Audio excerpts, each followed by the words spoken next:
grateful. Awesome. Thank you for streaming, whether you're here live or on the replay. I'm so grateful. Um, this is a fun stream to do the day before Thanksgiving. So perhaps you're watching this later. And Thanksgiving Eve is a good time for gratitude poetry. So we're going to go ahead and see where we are. A lot of people are probably busy with their Thanksgiving prep, or they're not around. Hopefully, I haven't been around much at all, so this may be a very short stream, but whatever it is, and I'm grateful for your presence. So let's see where we'll start. This is a really great book, by the way. I ordered it as soon as I saw it, How to Love the World, Poems of Gratitude and Hope. Poems of Gratitude and Hope. Hi, Debbie Sue. So glad to see you. But this is just, the book is not only about gratitude, all the poems inside, but they also include beautiful reflective pauses inside the book. And always so nice to see you greeting each other. I'm really grateful for that. So I will go ahead and read a few poems to get us kicked off. And feel free to greet one another. Feel free to, sometimes in the past when people have listened to the poems, they would write lines. Some of the lines, I'd repeat them back in the comments if you feel called or compelled to do that. I will do my best to remember to give you a prompt, because sometimes I get so into the reading that I forget I'm supposed to give a prompt. So we'll start with this one called Morning by Kristen Case. And this is a springtime poem, which isn't really necessarily going along with our holiday, but it does have to do with gratitude. So here we go. Against all probability, our bulbs have blossomed, opening their white rooms, given their scent. I pull myself from your breathing to take a closer look. It happened overnight. Outside, a flock of birds folds and unfolds its single body. I start the coffee. Light comes from impossible directions. You are still asleep. I cup the curve of your skull with my hand. Alive, sleeping. Light rises on the flame-colored bricks.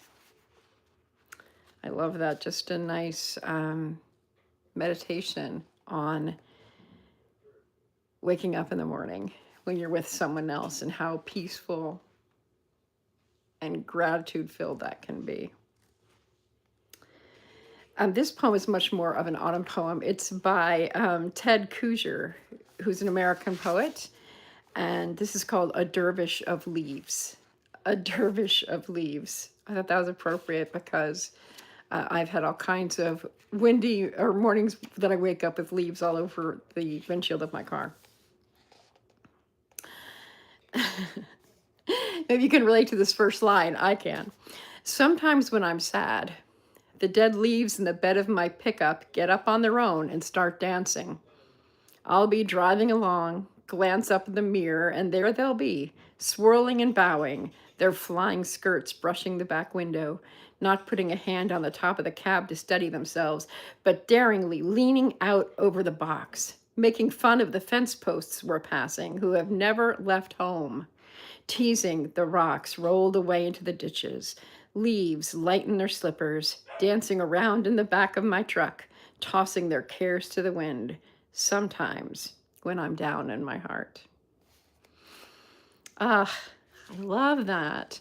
The thought of taking the leaves and giving the leaves sentient or soul aliveness, and the fact that this poet was alert enough to notice the leaves moving in the back of his truck to bring him out of whatever darkness he's feeling. I know Debbie Sue, isn't that great? I was going to say, Debbie Sue, if you haven't met her yet, Debbie Sue is an amazing poet as well. And so I'm so glad that you're here today to hear some of these poems. Interesting. I just turned the page to oh, and there's a Thanksgiving poem. We'll read the next three. In the reflective pause, it says, the feast of each moment. It's difficult to resist the social pressure that turns the holidays into an excuse for consumption and a source of stress. Yet in Thanksgiving for Two, Marjorie Sacer brings love and acceptance to a situation that might anger or disappoint other parents. So we're going to get to that poem. It's coming up. But hello, good to see you, Macy. Yeah, and in this poem that we'll be reading, and two poems away from now about Thanksgiving for Two, one of the themes that I've been going with this Thanksgiving and also into a Christmas holiday. I do not have a Bible close by to read, but let's see if I can get any from memory. And I just came from a Thanksgiving service, but I don't have my bulletin with me. Okay. And of course, the 23rd Psalm came to my head, and I probably could do it from memory, but I don't want to botch it up. And I can give you some verses, some that I know by heart. Anyway, we'll go back to the poems, but thank you for requesting that. Thank you. I'm glad you do. I'm glad that you love God. So here we go. Winter Morning by James Cruz. James Cruz, by the way, is the one who edited this collection. When I can no longer say thank you for this new day and the waking into it, for the cold scrape of the kitchen chair and the ticking of the space heater glowing orange as it warms the floor near my feet. I know it is because I've been fooled again by the selfish, unruly man who lives in me, because he believes he deserves only safety and comfort. But if I pause, as I do now, and watch the streetlights outside winking off one by one, like old men closing their cloudy eyes, if I listen to my tired neighbors slamming car doors hard against the morning and see the steaming coffee in their mugs, kissing their chapped lips as they sip and exhale each of their worries white into the icy air around their faces, then I can remember this one life is a gift each one of us was handed and told to open. Untie the bow and tear off the paper. Look inside and be grateful for whatever you find, even if it is only the scent of a tangerine that lingers on the fingers long after you finished peeling it. Whew. That is amazing. That is amazing. Untie the bow. Okay, then I can remember this one life is a gift each of us was handed and told to open. Untie the bow and tear off the paper. Look inside and be grateful for whatever you find, even if it is only the scent of a tangerine that lingers on the fingers long after you finished peeling it. So grateful for those little things, like the tangerine that we ate and might have forgotten. Yeah, isn't that amazing? I really highly recommend this book. Hi, Miss M. It's okay. I know. Untie the bow and tear off the paper.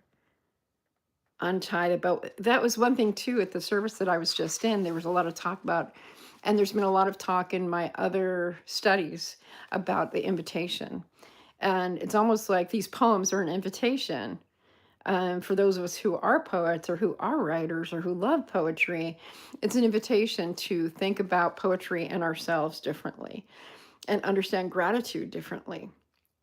So here he is talking about how he doesn't think about gratitude very often and how he's just living his life and forgetting all about it. And then he has this huge breakthrough and steps into that beautiful moment. So that's James Cruz.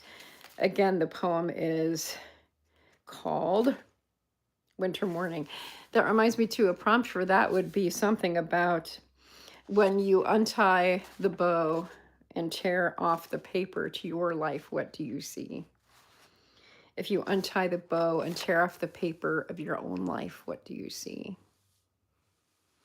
I think I'm going to be writing to that or sitting with that. Yeah, so. Okay, the next one is by Tracy K. Smith, who's a former poet laureate of the U.S., and her poem is called The Good Life. When some people talk about money, They speak as if it were a mysterious lover who went out to buy milk and never came back. And it makes me nostalgic for the years I lived on coffee and bread, hungry all the time, walking to work on payday like a woman journeying for water from a village without a well, then living 1 or 2 nights like everyone else on roast chicken and red wine. Let me read that one again. It's so short. The Good Life by Tracy K. Smith, former poet laureate of the U.S. They write, when some people talk about money, they speak as if it were a mysterious lover who went out to buy milk and never came back. And it makes me nostalgic for the years I lived on coffee and bread, hungry all the time, walking to work on payday like a woman journeying for water from a village without a well, then living 1 or 2 nights like everyone else on roast chicken and red wine.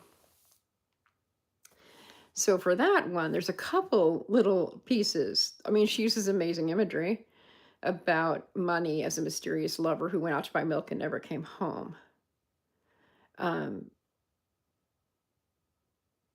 My great grandfather kind of did that, except he was a father of 6 children. He just left. But the idea that she was nostalgic for a time when she didn't have any money. So my thought for a prompt there is when some people talk about blank. So it could be anything. You could use money. When some people talk about money, they speak as if it were a mysterious lover. Sometimes with prompts, I think it's interesting if we take different words for those. When some people talk about whatever word you want to fill in, when some people talk about buying a new car, they speak as if it were a dozen eggs. When some people talk about morning exercise, they speak as if it were a foreign visitor. So sometimes it helps to play like that with prompts too. All right. This next one is called, okay, this is a great collection. Thanksgiving for Two by Marjorie Sizer. The adults we call our children will not be arriving with their children in tow for Thanksgiving. We must make our feast ourselves, slice our half ham, indulge, fill our plates, potatoes and green beans carried to our table near the window. We are the feast, plenty of years, arguments. I'm thinking the whole bundle of it rolls out like a white tablecloth. We wanted to be good company for one another. Little did we know that first picnic how this would go. Your hair was thick, mine long and easy. We climbed a bluff to look over a storybook plain. We chose our spot as high as we could to see the river and the checkerboard fields. What we didn't see was this day, in our pajamas if we want to, wrinkled hands strong, wine and juice glasses, toasting whatever's next. The decades of side by side, our great good luck.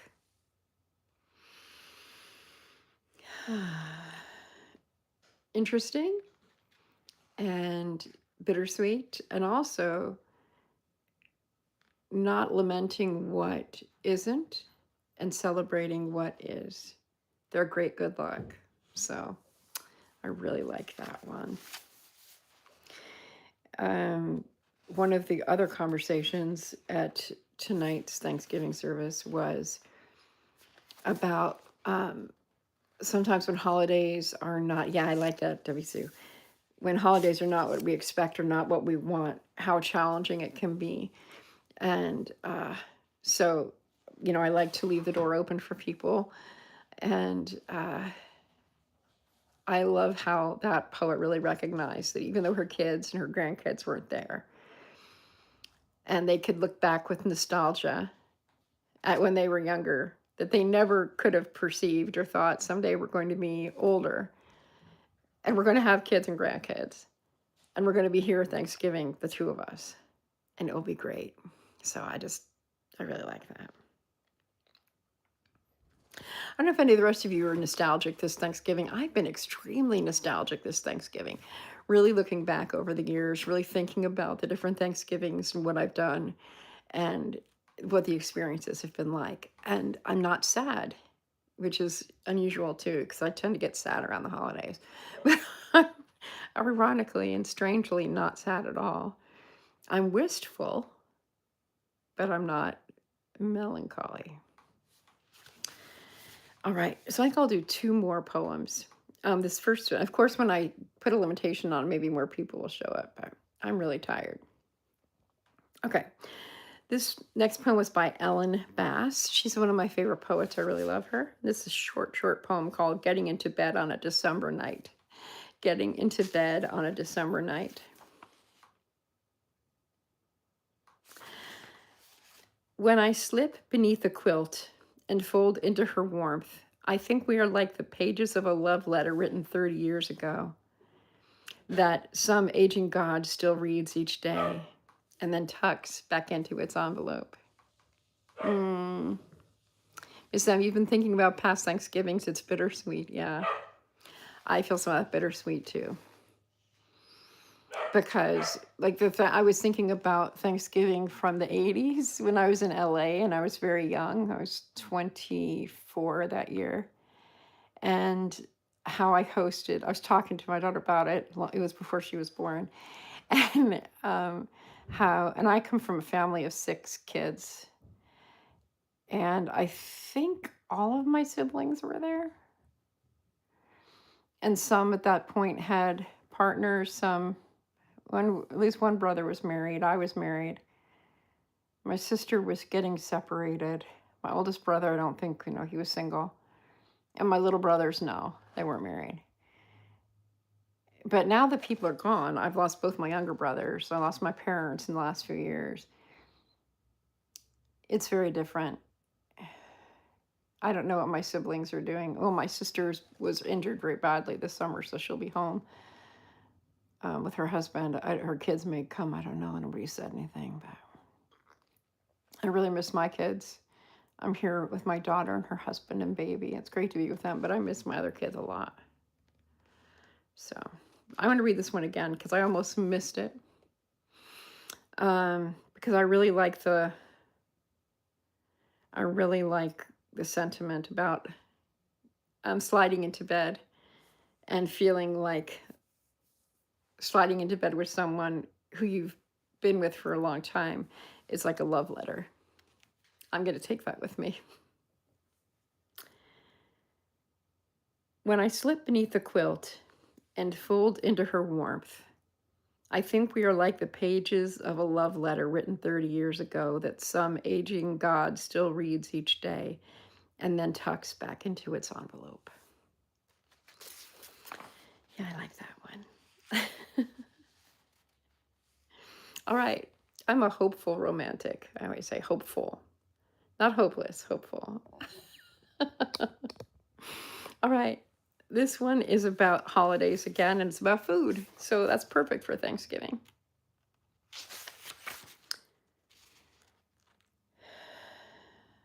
Okay, this is the last one I'll read. And this one is called, by the way, all these poems are from this collection. I want to make sure that I bring it up again. It's called How to Love the World, Poems of Gratitude and Hope, edited by James Cruz. Strongly suggest this book. Yeah, it's beautiful. It's really, really good. And I feel like we all need hope right now. I mean, when do we not need hope? But there's something really sacred about being hopeful, regardless of what's going on. And that you can be hopeful while you're still concerned about situations in life. And you can be optimistic even when things are troubling you and when things are imperfect.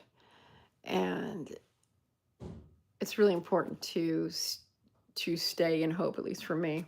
It's best to stay in hope. Yeah. I'm glad to hear that, Miss M. I'm glad to hear that, yes. So, okay, this one's called Everybody Made Soups by Lisa Kaufman. By the way, Kay's watching this. Kay and Ro have this on in the background. But in case you hear this, Kay, I hope that your cooking goes well tomorrow. Kay's in charge of the meal tomorrow. So, and I know they're having at least one guest, so I hope it goes really well.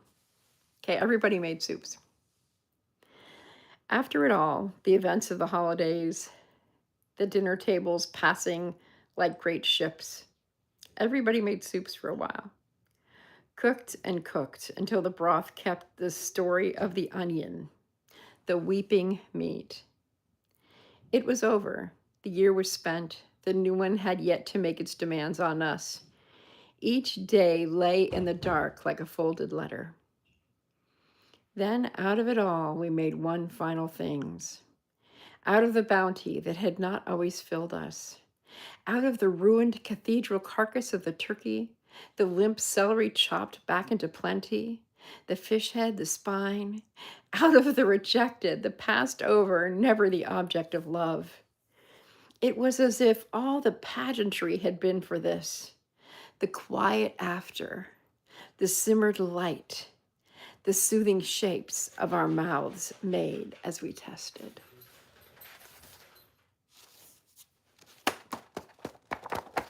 That is a poem, y'all. That is a poem about leftovers.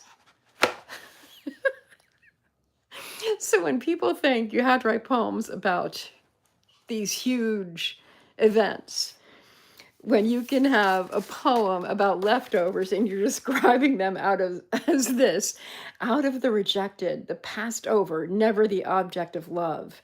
It was as if all the pageantry had been for this, the quiet after, the simmered light, the soothing shapes our mouths made as we tested. There it is, Debbie Sue. I'll probably be reading from this in the future. I mean, I when I started reading, I'm like, I need to read this one. I was going to like label them. Did I know?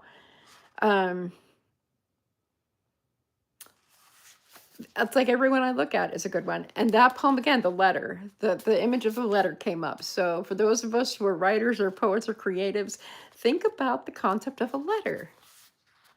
A letter. So when is your meal tomorrow like a letter? What would the letter of the meal say?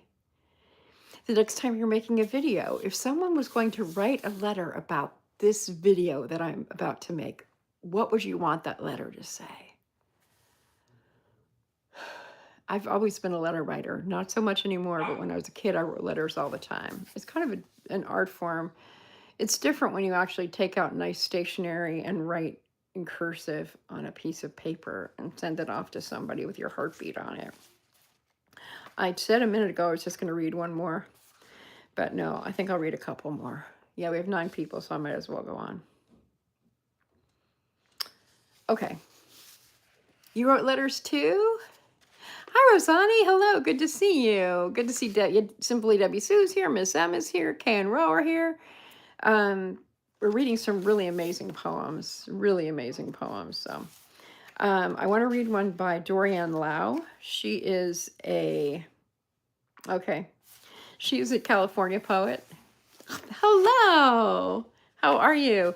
So y'all, this Paperlight Stories, I'm sorry, I can't remember your first name, but Paperlight Stories is a writer. She's also an audiobook narrator. She's fairly new to YouTube. Paperlight Stories right there. And these people who are here, Paperlight Stories, and if you could put your first name in the comments so I can call you by your given name or by your pen name, that'd be great. These people are all super supportive YouTubers. Simply Debbie Sue and Miss M are both writers and poets, and Rosani is a artist, and Can Row Hiking Happens are a couple who do a lot of hiking. And not only do they do a lot of hiking, Carol Ann, not only do Can Row do a lot of hiking, they're also amazing people who are super supportive. And this whole group here, they're all incredible people. So if you want to get to know each other, we welcome that too. So, okay, so I'm going to read this poem called In Any Event by Dorianne Lau. Yeah, it's good that it feels so great that I can, oh, look at that. See, Miss M subscribed to you. You will love seeing her studio. Whoops, my water bottle fell over. Her recording studio. It's so pretty. And you love listening to her stories, I was going to say. Kay and Roe, we were also welcoming Carol Ann, who's new to the group, Paperlight Stories. She lives you live in Vancouver, if I'm remembering correctly. She likes watching walking videos. So if you like to watch walking videos, by the way, Kay and Roe have a new video out. I just saw it before I went live. I hope you'll all check that out. It was just released a few hours ago, but I know it will be entertaining because they're in the Appalachian Trail in Pennsylvania. So Carol Ann also mentioned how it's so seeing the landscape of the Northeast forest land is so different than seeing the land in Vancouver. So that's one of the great gifts that comes from YouTube is you can see the other parts of the continent or the world. Okay, so now I'm going to get back to the poem. In any event, and then after this I have one more that I want to read. And this is the book I'm reading from. Debbie Sue said she's going to buy it. It's an amazing poetry book, How to Love the World, Poems of Gratitude and Hope. So in any event, by Dorian Lau, California poet. If we are fractured like stars, bred to shine in every direction, through any dimension, billions of years since and hence. I shall not lament the human, not yet. There's something more to come. Our hearts a gold mine not yet plumbed, an uncharted sea. Nothing is gone forever. If we came from dust and will return to dust, then we can find our way into anything. What we are capable of is not yet known, and I praise us now in advance. Snaps. Snaps. Oh. Yet we are capable. What we are capable of is not yet known, and I praise us now in advance. I praise all of you in advance, and I'm grateful for your presence. Also, during this holiday season in the U.S., nothing is gone forever. And for those of us who are grieving, that feels good to know. All of the nostalgia that we're experiencing. Okay. Yes, those last words, they are amazing, aren't they? Yeah. I know. That's Dorian Lau in any event. She's an amazing poet. She also has a book that she wrote with, the name will come to me. I'm picturing another poet. She's another poet from the Bay Area in California. Oh, I cannot remember. It will come to me probably later on tonight. Hey, Sally. But yeah, amazing poets. And Lau is spelled L-A-U-X. So it's like this, Dorian Lau. In any event. A lot of these poems, if you Google them, you can probably find one poem. But again, buying collections, I have so many poetry books because I like to support poets. Okay. Yeah, it is deep. All right, are you ready for another one? Oh, this also has a couple great last lines, called Promise by Barbara Crooker. This day is an open road stretching out before you. Roll down the windows. Step into your life as if it were a fast car. Even in industrial parks, trees are covered with white blossoms, festive as brides, and the air is soft as a well-washed shirt on your arms. The grass has turned implausibly green. Tomorrow, the world will begin again. Another fresh start. The blue sky stretches, shakes out its tent of light. Even dandelions glitter in the lawn, a handful of golden change.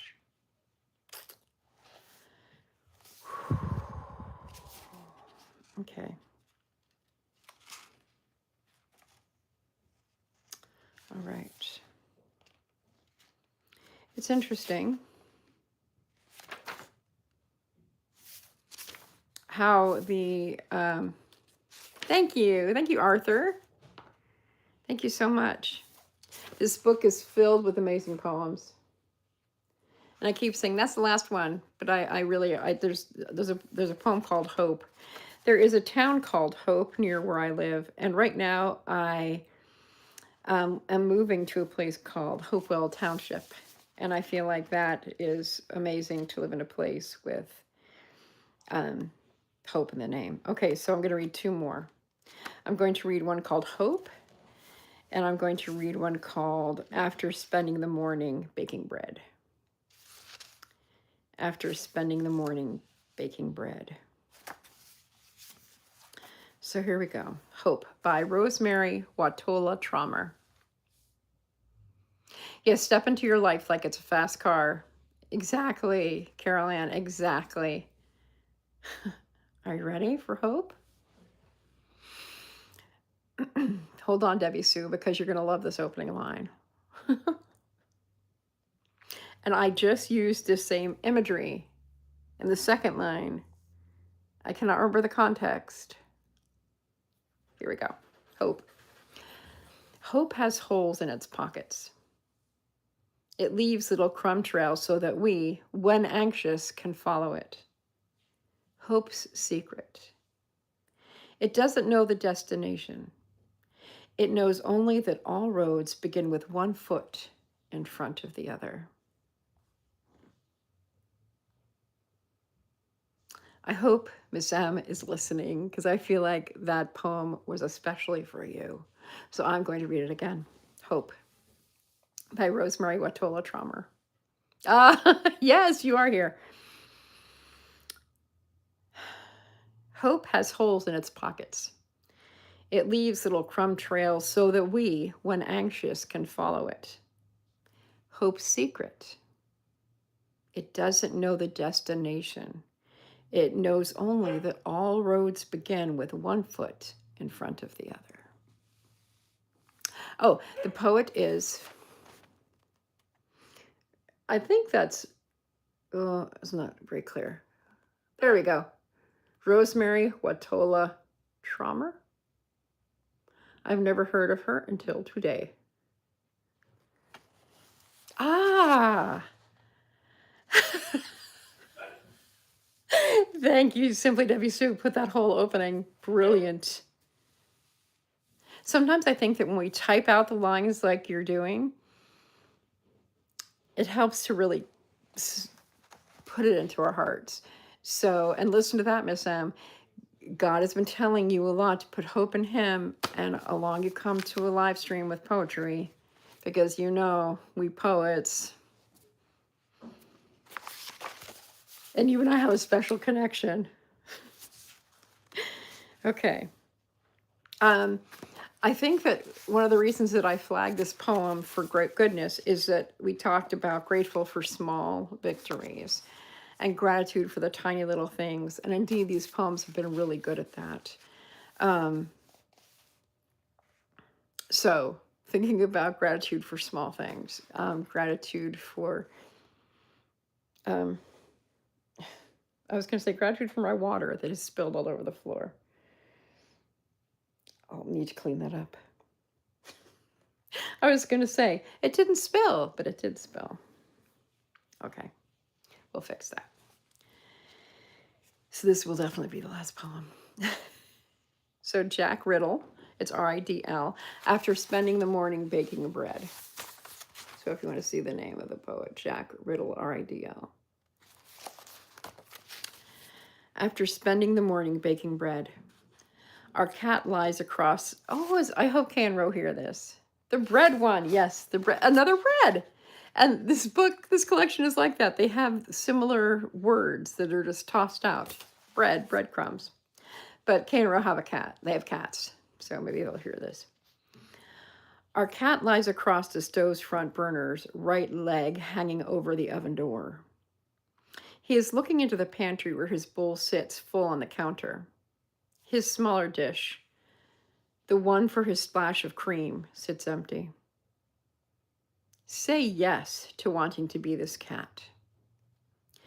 Say yes to wanting to lie across the leftover warmth, letting it rise into your soft belly, spreading into every twitch of whisker, twist of fur and cell, through the Mobius strip of your bloodstream. You won't know you will die. You won't know the mice do not exist for you. If a lap is empty and warm, you will land on it. Feel an unsteady hand along your back, fingers scratching behind your ear. You will purr. Hi, Paula. Paula's in the house. Also, I wanted to tell Paula that we have a new friend of mine in the room. I love it too, Miss M.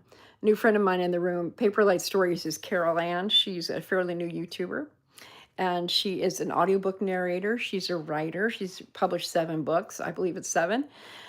She's from, I just said it. She's from Vancouver. So welcome her. I'm going to pick up my cup that spilled. Hang on. Okay. Okay. So Rosani's in the house. Yeah, there's great folks in here tonight. So,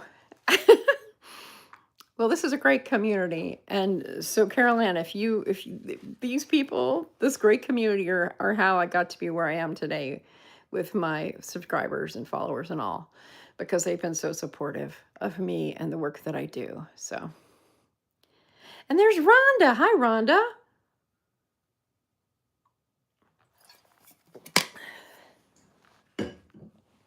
If we were in a concert, I think you guys would have your lights going.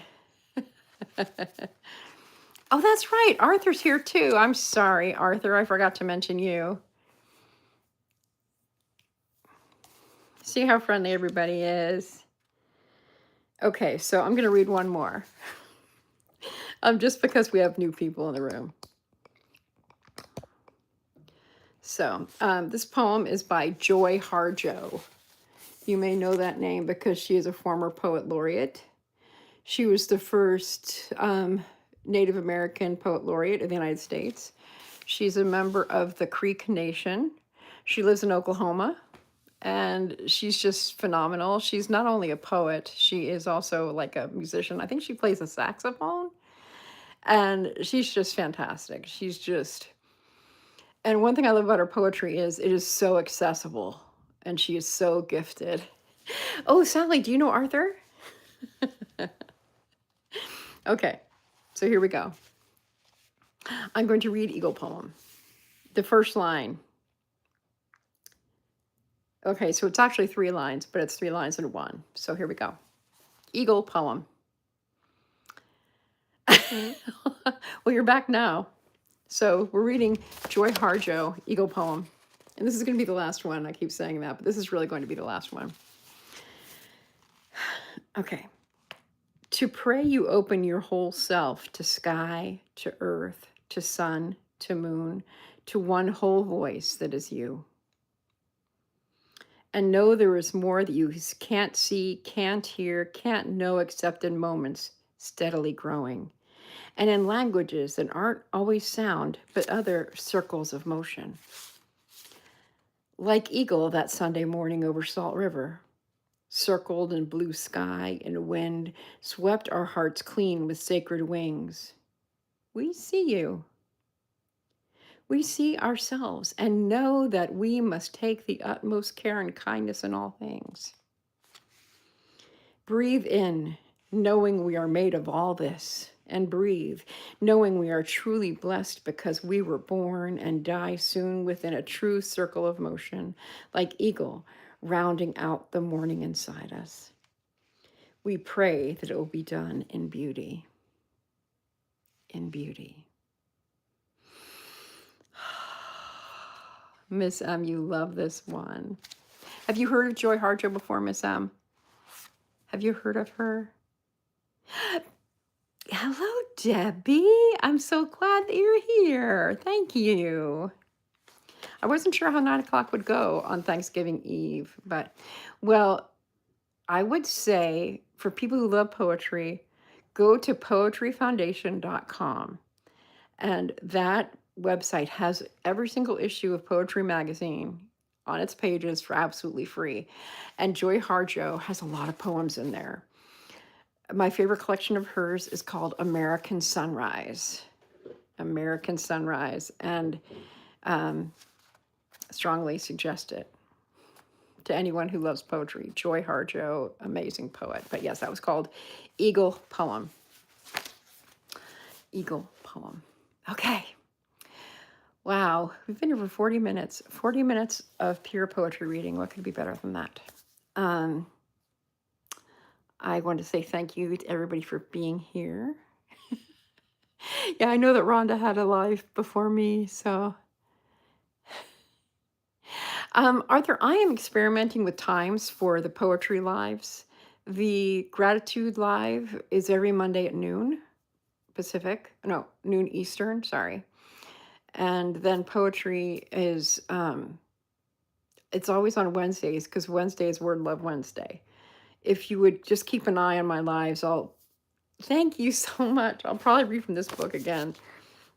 It is amazing. Again, I'll show you the book. How to Love the World, Poems of Gratitude and Love. Yeah, happy Thanksgiving, everyone. I was mentioning, I'm so glad. I was mentioning Kay and Roy. I hope that you have an amazing, has everybody liked? Thank you, Debbie. There's 10 likes up there. We appreciate it. I love it when y'all cue each other. May you all feel blessed. All of you inside the U.S., outside the U.S. I hope you have a great Thanksgiving meal tomorrow. I also read a cat poem, and I thought of your cats. That was an amazing poem. It's like if I'm up at 9:40 at night, I am happy. Yeah, Paperlight, Carol Ann, you have a lot of new American friends right from this moment on. I know. The longer I'm here, I get more watch hours. Thank you for reminding me, Sally. Yeah, we're getting those watch hours in. I'm up to 109 in the last 28 days. 109 watch hours. Boom. Live streams really help. So. Okay, yeah, Arthur, great if you come back next week. I'd really appreciate that. I would say, I'll see how many I get. Like last week's was 4:00 in the afternoon, and I think there was like 132 people showed up live. Oh, you're Canadian. So you all have your Thanksgiving when we in America, we in the US have Columbus Day. So. Happy Thanksgiving a month late to the Canadians. Happy whatever holidays you're celebrating in Australia and New Zealand. Sally, if you've been watching one of my playlists, I want to keep asking you, have you seen the many different hairstyles of Julie? That's my favorite thing about my old videos, is you get to see all the different hair colors, all the different hair lengths. So I hope you enjoyed it, Sally. I appreciate that so very much. Thank you all, and I'm really going to sign out now. So thanks. Please come back, and I'm glad you all got to meet and know each other a little bit better tonight. That's always a great blessing. Thank you so much.